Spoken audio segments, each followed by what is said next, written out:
tell me what happened. I mean, so I heard that that person broke in. Like, tell me about that. Like, what happened? People are calling him the Mission Hill Gooner. Why were they calling him the Mission Hill Gooner? Okay, so originally, I'm the first crib that the dude broke into. So it was me. I was chilling with my ex-partner. They told me that they woke up and then there was just a dude standing there at the end of my bed watching us sleep. Mind you, booty butt ass naked. Booty butt ass naked, sitting down, laying down, doing my thing, chilling, asleep. And they were like, there's a dude in the fucking crib. He's watching us sleep. The dude sees them move a little bit, and then he's like, "Oh shit!" and he sprints out. And you were so naked. It was so vulnerable. Right. Like, if it wasn't for them being there, the dude could have just been like in my butt. He wasn't robbing it. He didn't take a single thing. Mm-hmm. He just came in, was just peeping at us, and then he did that to like 7 more people. It's true. My buddy's house was broken into by a weird and mysterious man who is still out on the loose. So check your cameras. After examining how close my crib was from his place, I decided it was time to beef up our house with some defenses. To do this, I'll be using Furbies. You might have had one, or maybe not, but I'm sure you've seen them. These like blood moon looking creatures, they look fucked up, man. And the first Furby drop was in 1998, and now those are being sold as vintage on eBay. But I'm going to be taking advantage of that vintage look by putting its beautiful features and fluid movement to good use. I repurposed this old Furby to defend against any demons or mysterious men who will try to enter my crib unsolicited. We're gonna need a few things to set this guy up. Number 1, a Raspberry Pi.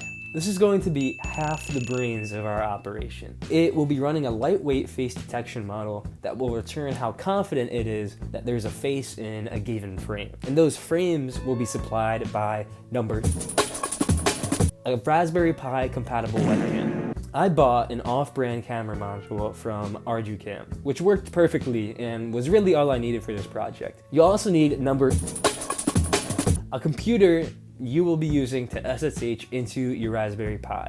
So the stock Raspberry Pi is a pretty lightweight, bare bones computer. It's not going to be able to handle too much computation. If you want to beef up your Raspberry Pi a little bit, you can purchase number 2, a Raspberry Pi AI Hat 2, which comes with 8 gigabytes of onboard RAM, which you can then proceed to throw in the fucking garbage. Okay, you could piss on it, all right? You can shit on it, you can yak on it, you can spike that shit on the ground because we won't be needing them, bull. But we absolutely do not buy the Raspberry. We don't need that for this project, okay?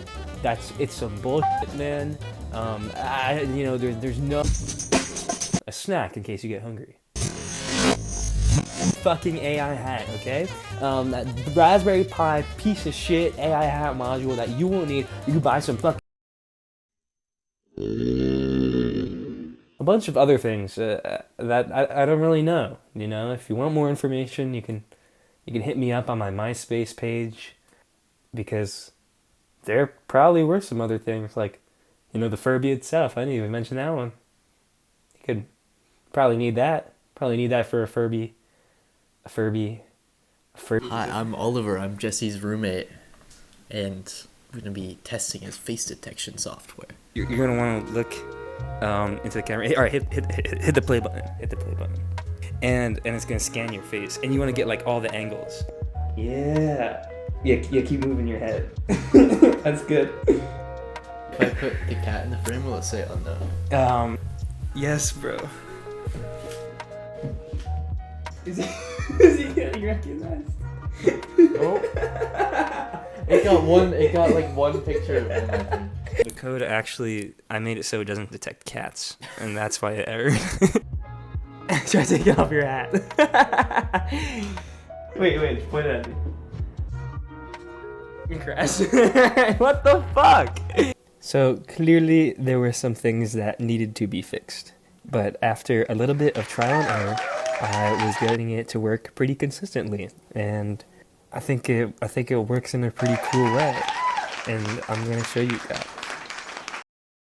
I'm using this open source tool called DeepFace. It lets you use these out-of-the-box face detection and recognition models from like Google or OpenCV. That model is quite heavy, right? We needed a way to run an AI model offboard the Raspberry Pi without spending so much money on a ridiculous AI Hat 2 or whatever the fuck I was talking about earlier. So the job of the Pi is just going to be detection. So all this does is scan around, it looks for a person, it gets just their face, ships it off, an HTTP post request. And all that is, for those who don't know, it's just a way that computers can send back and forth data to each other every time you load up a website.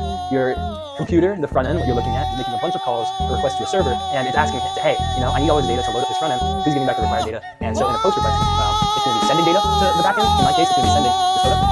And another request, like a GET request, it's just going to be asking for information. So you don't have to attach a single information. It was, hey, I want this information, and it'll send it back to you.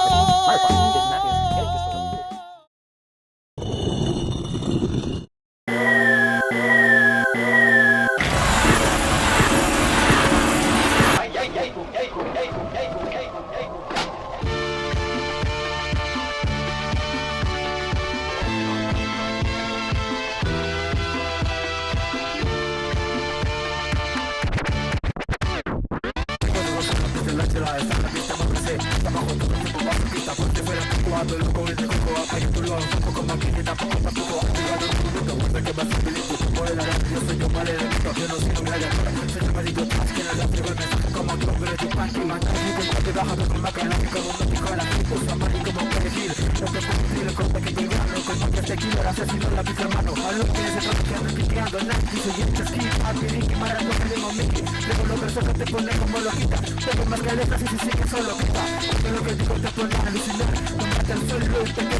It's finished.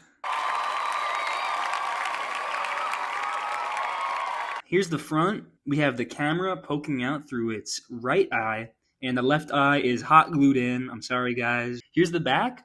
It has the Raspberry Pi and a small little breadboard. The wiring was super simple, and it works. It moves on command. All right, so first idea was to post the Furby up right over there. So he's overlooking the beautiful walkway. But the problem is that his eye level is kind of pointed up. So we just gotta lean him a bit forward.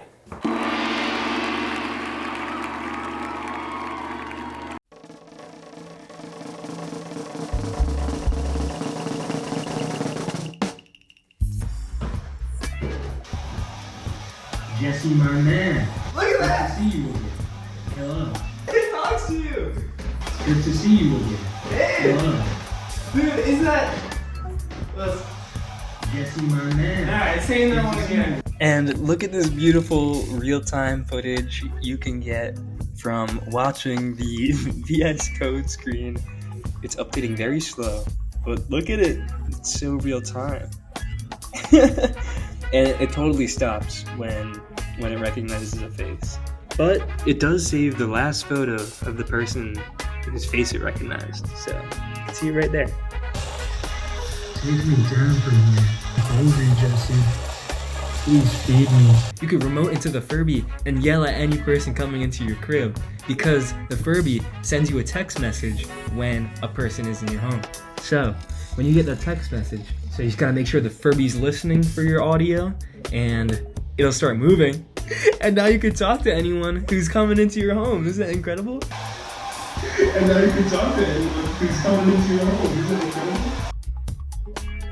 Have a noose around this thing. Oliver!